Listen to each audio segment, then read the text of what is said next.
ఇప్పుడు ఈ సిచ్యువేషన్ మనం ప్రాక్టికల్ గా అనలైజ్ చేద్దాం. Okay okay. ఇప్పుడు నా ఏజ్ 27, హైదరాబాద్ లో ఉంటున్నాను. నా ఇన్ హ్యాండ్ సాలరీ 40,300. నేను ఉండే 1 BHK కి రెంట్, మెయింటెనెన్స్, ఆఫీస్ కి వెళ్ళడానికి పెట్రోల్, గ్రాసరీలు ఇవన్నీ కలుపుకుంటే నెలకి ఈజీగా 25,000 ఖర్చు అవుతుంది నాకు. ఇక మిగిలేది 15,000. ఆ 15,000 మొన్నటిదాకా ఎడ్యుకేషన్ లోన్ కట్టుకున్నా. ఇప్పుడు నా బండి EMI కడుతున్నాను. మిగతా డబ్బులు ఇంటికి పంపించాలి. ఇవన్నీ పోతే ఇంకా నా సేవింగ్స్ సంగతి ఏంటి చెప్పు. ఇలాంటి పరిస్థితుల్లో ఒక అమ్మాయిని పెళ్లి చేసుకుని హైదరాబాద్ లాంటి సిటీకి తీసుకొచ్చి నేను పోషించాలి. అమ్మాయికి మనలా కాదు, ₹1 ఎక్కువ ఖర్చు అవుతుంది. అవెక్కడి నుంచి తీసుకురాను? ఇంకా వచ్చే అమ్మాయి కూడా వర్కింగ్ ఉమెన్ అయితే ఎంతమంది ఇప్పుడు అమ్మాయిలు హస్బెండ్ కి శాలరీ చెప్పి కలిసి ఖర్చు పెడుతున్నారు? అలాంటి అమ్మాయి రావడమే రేరు. పెళ్లి చూపులకు రా ఒకసారి, ప్యాంటు తడిసిపోతుంది. ఎప్పుడు చూడు మీ అబ్బాయి ఏ కంపెనీ, ప్యాకేజ్ ఎంత అని అడుగుతున్నారు గానీ అమ్మాయి పేరెంట్స్ కి సంపాదించేవాడు కావాలి, అమ్మాయిని హ్యాపీగా చూసుకునేవాడు కాదు. ఎక్కడ దాకా ఎందుకు? మా అమ్మ నాన్న చెల్లి పెళ్లిప్పుడు కూడా అలానే ఆలోచించారు. తప్పులేదు.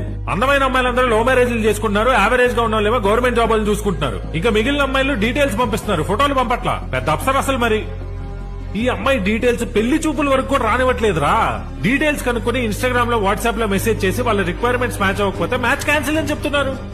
దీంట్లో ట్రాజెడీ ఏంటంటే ఇది హైలైట్. నన్ను రిజెక్ట్ చేసే అమ్మాయి ఎలా ఉంటుందో కూడా నాకు తెలియట్లేదురా. చిన్న బతుకు. ఇంకొకతేమో పెళ్ళవంగానే మనం US, కెనడా వెళ్ళిపోదాం, మీ పేరెంట్స్ కి మా పేరెంట్స్ కి సంబంధం లేదంటది. అరే ఒక సంబంధం రా.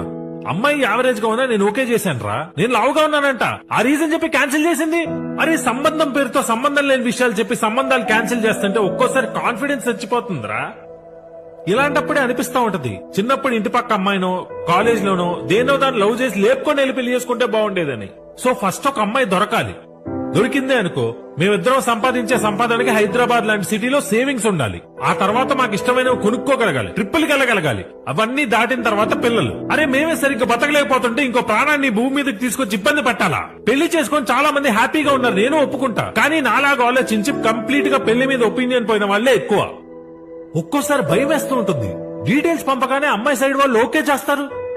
ఆ అమ్మాయి ఎవరినన్నా లవ్ చేసిందా, లేకపోతే ఆ అమ్మాయి లవ్ చేసి లేచిపోతుంటే మనకు కట్టబెడుతున్నారా అర్థం కాదు.